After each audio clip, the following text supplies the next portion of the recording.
ህዋትን ያስደነገጠው ጀነራሉ ያልታሰበው ውሳኔ ሻቢያን አናምነውም ያሉት ጀነራል ከህዋት ሊወጡ እንደሆነ ተነገረ። ጀነራል ምግበ ኃይለ ወደ ሐራ መሬት ወይስ ወደ ሌላ ቡድን መስራታ? ህዋት ከባድ እሳት ለኮሰ። ክልሏ በከባድ መሳሪያ ተናጠች። በአፋር ክልል የህዋት ኃይል ጥቃት መክፈቱ ተነገረ። የቲዲኤፍ ጦር የተቆጣጠራቸው ግዛቶችን አስፋፋ። ህዋት ከኢሳያስ አፈወርቂ መንግስት ጋር የጀመረው ጽምዶ የተሰኘ ለጦርነት ዓላማ የተጀመረ ጥምረት የትግራይ ወጣቶች እናቶችንና አባቶችን ከማስቆጣት አልፎ አሉኝ ብሎ የሚመካባቸውን ጀነራሎችንም ሊያሳጠው የተቃረበ መስሏል። በሰሜኑ ደም አፋሳሽ ጦርነት ወቅት ሻቢያ በትግራይ ሴቶችና ህፃናት ላይ የፈጸመውን ለጆሮ እንኳን የሚከብድ ተግባር ወደ ጎን ገሸሽ በማድረግ ጽምዶ በሚል ከሻቢያ ጋር እንዴት ግንኙነት ተፈጥራላችሁ ተብለው የተጠየቁት ጀነራል ምግበ ኃይለ ሻቢያን አምነነው ሳይሆን ለፖለቲካ ነው ባሉ ማግስት ነው በህዋትና በሻቢያ አመራሮች ጥርስ እንደተነከሰባቸው እየተነገረ ባለበት ወቅት ህዋትን ጥለው ሊሄዱ እንደሆነ የተሰማው። ለመሆኑ ጀነራሉ ህዋትን ጥለው ወዴት ሊሄዱ ነው? ወደ ሐራ መሬት ቡድን ወይስ ወደ ራሳቸው ጦር መስረታ? በአሁኑ የመረጃ ሰዓታችን የነዚህን ጥያቄ ምላሽ የምታደምጡ ይሆናል።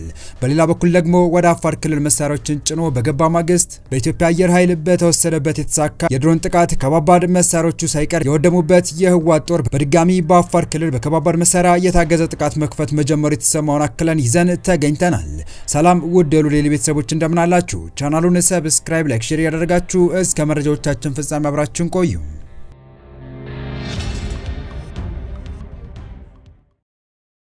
ጀነራል ምግበ ኃይለ ከህዋት ተገንጥሎ ለመውጣት በህቡ እንቅስቃሴ ጀምሯል። ከፍተኛ የህዋት ወታደራዊ አዛዥ የሆነው ምግበ ኃይለ አሁን ላይ እነ ሞንጆሪኖና ደብረጽዮን እየሄዱበት ያለው መንገድ እንዳልተመቻው የሚወጡ መረጃዎች ይጠቁማሉ። ሰሞኑን ከፍተኛ የህዋት ወታደራዊና የፖለቲካ አመራሮች በዝግ ስብሰባ መቀመጣቸው ይታወሳል። ታዲያ በዚህ ስብሰባ ላይ ምግበ ኃይለ ሰፊ ንግግር አድርገዋል። በዚህ ንግግሩም ከሻቢያ ጋር የፈጠረው ጥምረት ታጣቂውን እያሳጣን ነው ሲል ተናግሯል። ንግግሩን ሲቀጥልም ሻቢያ ላለፉት 30ና ከዛ በላይ ዓመታት እናቃታለን ያደረገችውንም አንረሳም አሁንም ሻቢያን አናምናትም ሲል ነበር ጀነራል ምግበ ኃይለ የተናገረው። ታዲያ ይህ ስብሰባ ያለምንም ስምምነት የተጠናቀቀ ሲሆን አሁን ላይ ግን ምግበ ኃይለ የሱ ታማኝ ከሆኑ ወታደሮች ጋር በመሆን የራሱን ኃይል እያደራጀ እንደሚገኝ ነው ለማወቅ የተቻለው። ምግበ የራሱን ኃይል ይዞ ነፃ መሬት ታጣቂዎችን ይቀላቀላል ወይስ የራሱ ግንባር ፈጥሮ ይዋጋል የሚለው እስካሁን ግልጽ አይደለም። በህዋት የአርሚ አመራሮች መካከል የተፈጠረው ልዩነት እየሰፋ ሄዶ እርስ በርሳቸው መታኮስ መጀመራቸው ጭምር እየተሰማ ሲሆን ያለቃውን የሻቢያ ትዕዛዝ እየፈጸመ የሚገኘው ህዋት በታጣቂዎቹ መካከል የነበረው አለመስማማት ከፍ ብሎ በአመራሮቹ መካከል መፈጠሩም ራስ ምታት ሆኖበታል የተባለው። ከኢሳያስ አፈወርቂ በቀጥታ ትዕዛዝ እየተቀበለ የሚገኘው ህዋት በአፋር ድንበር አካባቢ ያሰፈረው ታጣቂ ኃይል ሙሉ በሙሉ ከርቶ ራሱን ሐራ መሬት ሲል ወደሚጠራው ቡድን መቀላቀሉ የተሰማ ሲሆን ወደ ሐራ መሬት የተቀላቀለው ኃይል ራሱን አርሚ 43 ብሎ የሚጠራ ሲሆን አርሚ 26 ባለፈው ሳምንት የተወሰኑ ቁጥር ያላቸው ታጣቂዎች ወደ ሐራ መሬት መግባታቸው መገለጹ ይታወሳል። በታጣቂዎቹ መክዳት መካከል አመራሮቹ እርስ በርሳቸው በመጠራጠራቸው በትላንትናው ዕለት በኮሎኔል ትንሳኤና ጆን መዲድ መሃል ሽጉጥ መታኮስም እንደነበረ ተሰምቷል። የግጭታቸው ምክንያት የአርሚ አዛዦች ከኮር አዛዥ እውቅናና በአፋር ድንበር አካባቢ የሚገኙ ታጣቂዎች ወደ ሌላ ቦታ ወስዷል የሚል እንደሆነ ተሰምቷል። የኮር 43 አንድ አዛዥ ሽጉጥ የሚባል ሲሆን የአርሚ 43 አዛዥ ደግሞ ኮሎኔል ትንሳኤ ይባላል። የኮር 43 አንድ አዛዥ ሽጉጥ ኮሎኔል ትንሳኤ ከሐራ መሬት ጋር ግንኙነት አለው በሚል እንደሚጠረጠርም ከቡድኑ አፈትልኮ የወጣ መረጃ አመልክቷል። ህዋት ከሻቢያ ጋር የጀመረው ጽምዶ የተለያዩ ተቃውሞች እያስነሱበት ሲሆን በሀገር ውስጥም ከሀገር ውጭም የሚገኙ የትግራይ ተወላጆች ሻቢያ ለትግራይ ህዝብ ጠላት ነው ከሻቢያ ጋር የጀመራችሁትን እንቅስቃሴ የትግራይን ወጣት ለልቂት የሚዳርግ ነው እያሉ ድምጻቸውን በአደባባይ ማሰማት ከጀመሩ ሰነባብተዋል። የህዋት መከፋፈልም ከለት ወደ ለት እየሰፋ የመጣ ሲሆን ያሉትም እንደማይተማመኑና እርስ በርስ መግባባት እንደከበዳቸውም እየተሰማ ይገኛል። ከሰሞኑም በአፍቃሪ ህዋት አቋማቸው የሚታወቁት የፖለቲካ ሳይንሱ ፕሮፌሰር አሌክስ ደወል ህዋትና ሻቢያ ጥንቸልና ባብ ናቸው ሲሉ ህዋትና ሻቢያ አንድ ላይ መኖር የማይችሉ አካላት እንደሆኑ መናገራቸው ብዙዎችን እያነጋገረ እንደነበር የሚታወስ ነው።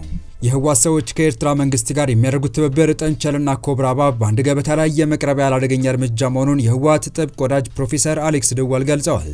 የህዋት ኃይሎች ከኤርትራ ጋር የሚያደርጉትን ትብብር የህዋት ጥብቅ ወዳጅ እንዲሁም በጦርነትም ወቅት በዓለም አቀፍ ሚዲያዎች ላይ ጭምር ለህዋት ሲሟገቱ የነበሩት ፕሮፌሰር አሌክስ ደወል ተቃውመዋል።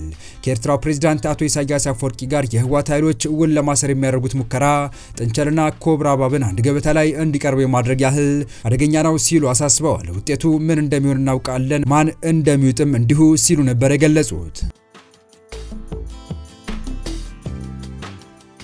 በቀጣይ መረጃ የህወሓት የከባድ መሳሪያ ድብደባ መቀጠሉ ተሰማ። ከሳምንት በፊት 6 የሚሆኑ የአፋር መንደሮችን የተቆጣጠረው ህወሓት አሁንም በአካባቢው የከባድ መሳሪያ ድብደባ እየፈጸመ መሆኑን አንድ ከፍተኛ ባለስልጣን ይፋ አድርገዋል። ከዚህ በተጨማሪም የህወሓት ኃይሎች አካባቢውን ከተቆጣጠሩ በኋላ አንድ የአፋር ቀበሌ ለሁለት መከፈሉ ተሰምቷል። በአፋር ክልል መጋሌ ወረዳ ላይ ከደረሰው ጥቃት በኋላ ከቶንሳ ቀበሌና ከአጎራባች አካባቢዎች የተፈናቀሉ ሰዎች ብዛት 18000 ገደማ መድረሱንና ከ11000 ያህሉ እስካሁን ድረስ ድጋፍ እንዳላገኙ የአካባቢ ባለስልጣናት ለኢትዮጵያን ኢንሳይደር ተናግረዋል። የክልሉን ወሰን ተሻግረው ወደ አካባቢ መግባታቸው የተነገረላቸው የትግራይ ኃይሎች አሁንም ስፍራውን ለቀው አለመውጣታቸውንም ገልጸዋል። የአፋር ክልል መንግስት ከሁለት ሳምንት ገደማ በፊት ባወጣው መግለጫ የህወሓት ቡድን ሲል የጠራው አካል በመጋሌ ወረዳ በሚገኘው ቶንሳ ቀበሌ ላይ ጥቃት ፈጽሞ 6 መንደሮች በጉልበት ተቆጣጥሯል ሲል ወንጅሎ ነበር። የትግራይ ክልል ጊዜያዊ አስተዳደር ከአንድ ቀን በኋላ ባወጣው መግለጫ የትግራይ ክልል ኃይሎች ወደ አፋር ክልል ዘልቀው ጥቃት ፈጽመዋል መባሉን መሰረተ ቢስ ሲል ማስተባበሉ አይዘነጋም። ጊዜያዊ አስተዳደሩ ይህን ይበል እንጂ የትግራይ ኃይሎች ተቆጣጥሯቸዋል በተባሉ አካባቢዎች የሚገኙ ነዋሪዎችና ባለስልጣናት ታጣቂዎቹ ጥቃት መፈጸማቸውንና አሁንም ስፍራውን ለቀው አለመውጣታቸውን ለኢትዮጵያን ኢንሳይደር ተናግረዋል።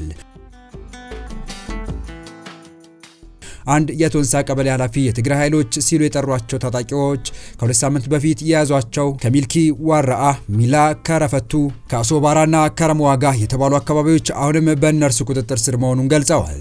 ከሁለት ሳምንት በፊት ዋራአ ከሚባሉ አካባቢ ተፈናቅለው አሁን አሮሪ በሚባል የቀበሌው አካባቢ ከሌሎች ተፈናቃዮች በአንድ ትምህርት ቤት ውስጥ በሚገኝ ዛፍ ጥላ ስር ተጠልለው የሚገኙ ሌላ ነዋሪ በአካባቢው የሚገኙ የአፋር ክልል ሚሊሻዎችና ልዩ ኃይሎች ጋር እየደወሉ ሁኔታውን እንደሚከታተሉ ተናግረዋል። ኃይሎቹ ባገኙት መረጃ መሰረትም በአካባቢው አሁንም የትግራይ ኃይሎች እንዳሉ ማረጋገጣቸውን ለኢትዮጵያ ኢንሳይደር አስረድተዋል። በተመሳሳይ ቦታ ላይ ከ8 ልጆቻቸው ጋር ተፈናቅለው የሚገኙት ሌላ የአካባቢው ነዋሪ ከትላንት በስቲያ እሁድ ወደ መኖሪያቸው አቅራቢያ ተጉዘው አሁንም ስፍራው በትግራይ ኃይሎች ቁጥጥር ስር እንደሆነ እንደተመለከቱ የአይን ማግኘታቸውን ሰጥተዋል። እነሱ እዚያ ያሉ መመለስ አንችልም ሲሉም የቀያቸውን አካባቢ ትተው ተፈናቃዮች ወደ ተሰበሰቡበት ስፍራ የተመለሱበት ሁኔታ አስረድተዋል። ኢትዮጵያ ኢንሳይደር በስልክ ያነጋገራቸው የቶንሳ ቀበሌ ኃላፊ የትግራይ ኃይሎች አልፎ አልፎ ከባድ መሳሪያ እንደሚተኩሱ ገልጸዋል። የመጋሌ ወረዳ የእንስሳት እርሻና ተፈጥሮ ሀብት ጽሕፈት ቤት ኃላፊ አቶ አብዱ መሐመድ በበኩላቸው የትግራይ ኃይሎች አካባቢውን ከተቆጣጠሩ በኋላ የቶንሳ ቀበሌ ለሁለት ተከፍሎ ነው ያለው ብለዋል። ግማሹን የአፋር ክልል ሲያስተዳድረው ግማሹ ደግሞ የትግራይ ኃይሎች አሁንም እንደያዙት አቶ አብዱ ተናግረዋል። የቶንሳ ቀበሌ ባለበት መጋሌ ወረዳ የተፈናቃዮች ጉዳይ የሚከታተለው ቢሮ የሚመሩት አቶ አብዱ ከሁለት ሳምንት በፊት ለኢትዮጵያ ኢንሳይደር በሰጡት ቃለ ምልልስ ከ3 ቀበሌዎች በድምሩ ከ2000 በላይ ሰዎች መፈናቀላቸውን ገልጸው ነበር። የተወደዳችሁ የቻናላችን ቤተሰቦች ለአሁኑ ለእናንተ ይመጥናሉ ብታረምጧቸው ታተርፉባቸዋላችሁ ብለን የመረጥንላችሁ ዕለታዊ መረጃዎቻችን እስካሁን ያደመጣችኋቸው ነበሩ። በተመሳሳይ ሀገራዊና ቀጠናዊ ጉዳዮች እንዲሁም ዓለም አቀፋዊ ጂኦፖለቲካ፣ ወታደራዊና አነጋጋሪ ክስተቶችን ለበለጠ ተከታትለን በትኩስ ይዘን እንደምንቀርብ እያሳወቀን የቻናሉ ቤተሰብ ካልናችሁ ሰብስክራይብ፣ ቪዲዮን ላይክ እና ሼር በማድረግ ተደራሽነታችን ታሰፉ ዘንድ አክብሮታዊ ግብዣችን ነው። አበቃን። ሰናይ ጊዜን ተመኘን።